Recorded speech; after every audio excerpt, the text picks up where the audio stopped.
Hello guys! Welcome back to my YouTube channel, Maring Tess Baro. So for today's video po ay magluluto po tayo ng sinukmani or biko. Ayan. So ang gawin natin guys ay hugasan muna natin ito para malinis talaga siya. Yan. So ito na po ang bigas natin guys, yung malagkit natin. Nahugasan ko na po. So bali 4 na hugas siya dahil medyo na-stuck na po kasi ito guys dahil medyo matagal ko siyang nabili. So, ang tubig ko guys ay hanggang dito. So, depende po kung sa klase ng bigas. Ayan. Pero ako hanggang dito yung sabaw niya. Ayan. Isa lang na po natin.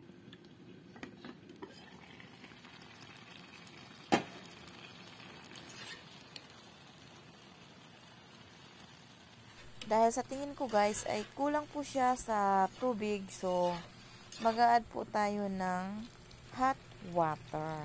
Ayan. Ayan. So, muli po natin ipapainin. Takpan ulit natin. So, habang niluluto natin mga kamars ang ating kanin o ang ating malagkit, ayan. So, i-ready na po natin itong ating dahon. So, dinarang ko lang po ito sa apoy. At ngayon po ay pinunas-punasan ko lang po siya ng ito ang ating kalahating kilong brown sugar. Ayan. So, sa 1 kilo po ay kalahating kilong asukal ang ating ilalagay. Pa ako ditong nakabukod na kinudkod na niyog. So, ito po ay pang toppings ko po. Ayan. So, lutuin muna natin ito bago ang ating gata at asukal. Luluto po ng pang toppings ay lagyan muna natin ng asukal. Ayan. Unahin po muna natin ang ating pang toppings. So, ito po ay version ko po. So, luto na po ang ating pang-toppings. Ayan. So, next naman po natin ay ang ating brown sugar and ang ating coconut cream. Ayan. Ayan. Hindi na po natin hugasan to guys. Mamaya natin hugasan. Punas-punas na lang. Tapos, ilagay natin tong brown sugar natin. So, kayo na po ang bahalang magtansya guys kung ilang kutsara ang ilagay nyo. So, ito po ay mga 1½ lang yan. So, ibig sabihin guys ay susunugin muna natin itong ating brown sugar. And then guys, pahinaan muna natin ang apoy. Yan, para hindi siya mabigla paglagay natin ng gata. So, ayan na guys, sunog na po. Ano po? So, ilagay na po natin itong ating coconut cream. Ayan. Tapos, hintayin lang po natin itong lumapot ng lumapot bago natin ilagay ang ating sinukmani. So, watch and learn guys. So, ayan. Ilagay ko na po ang aking brown sugar. So, dito ko na po lahat kinuha ang mga asukal kong ginamit kanina. So, ito po ay kalahating kilo or 500 grams. Yan. So, dapat po guys ay consistent po ang ating paghahalo. Para hindi po siya ganyan, hindi mamuo yung gata niya. Haluin lang natin siya ng haluin. So, ayan na siya guys, oh. Kung makikita nyo guys kung gaano siya kalapot. Ayan.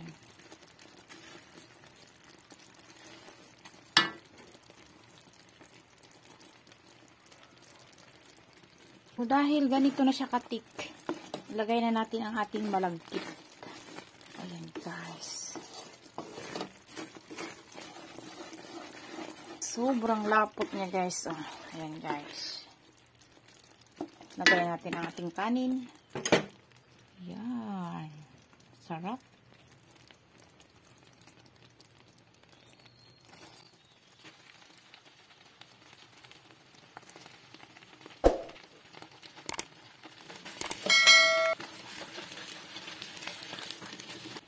So, andito na lahat ang ating 1 kilong rice. So, hindi ko hinalo guys ang tutong. Dahil po ay di ko siya nagiging matigas ang sinukmani kapag may tutong siya. May makakain ka or mangunguya kang matigas.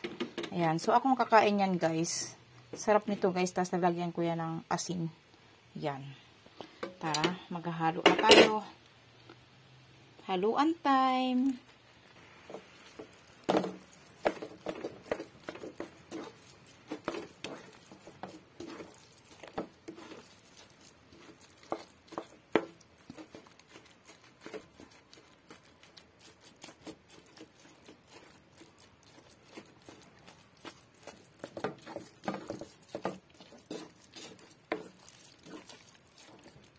Ayan na guys, tapos ko na siyang i-mix-mix. So, ipainin lang po natin ng mga 15 minutes para hindi po siya magtutong.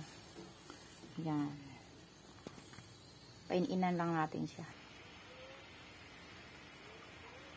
So, ayan na siya guys. Kung makikita nyo guys, ay kumukulo siya. Ayan. So, okay na po ito guys. Tanggalin na natin sa ating gas stove. Ayan, haluin po muna ulit natin. Ito yung sinasabi ko guys, nagiging tutong siya. Nagkakatutong kapag kinapainin natin ng medyo matagal. Ayan. So, isalin na po natin sa bilao habang mainit pa para maihulma po natin siya ng maayos. So, ayan, nakaprepare na po ang ating bilao. So, itong dahon po ay dinarang ko muna siya sa apoy. Lagay na natin.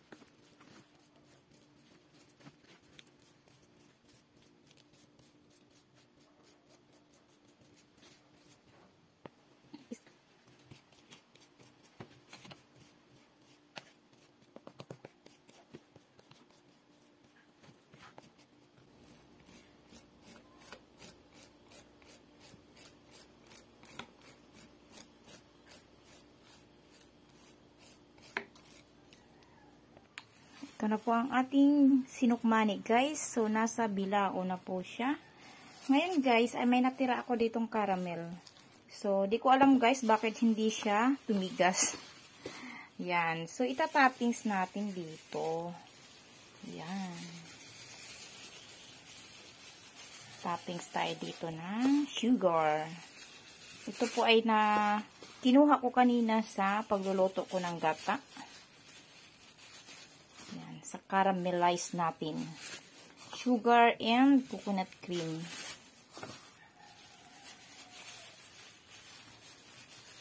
O diba guys? So, yan ang aking version ng aking sinukmani.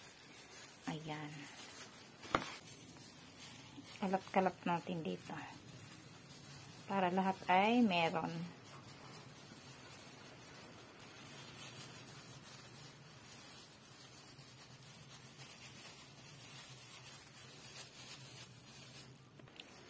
So, bago ko siya dadalhin sa school guys, so gagayatin ko muna siya. So, palamigin muna natin. Ano po, palalamigin muna natin siya para magayat natin ng maayos. Ayan.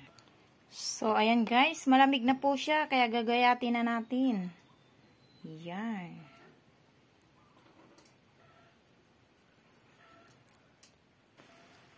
Para yung kakain guys ay kuha na lang.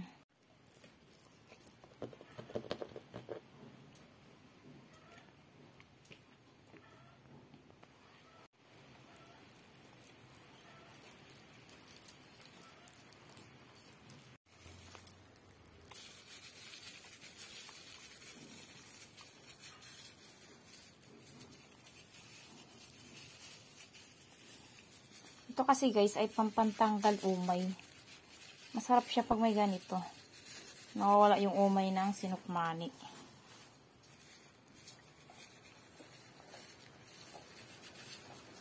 Natin masyadong damihan. Yan, sakto lang po yan. Bahala sila kung kakain o hindi. Char. Tapos may natira pa guys, ilagay natin sa ref. So, hiniwalay ko itong malalaki. Yan. So, ayan lang guys. So, salamat sa inyong panunood. Bye-bye! Huwag kalimutan po mag-subscribe sa aking YouTube channel, Maring Tess Baron. Thank you so much!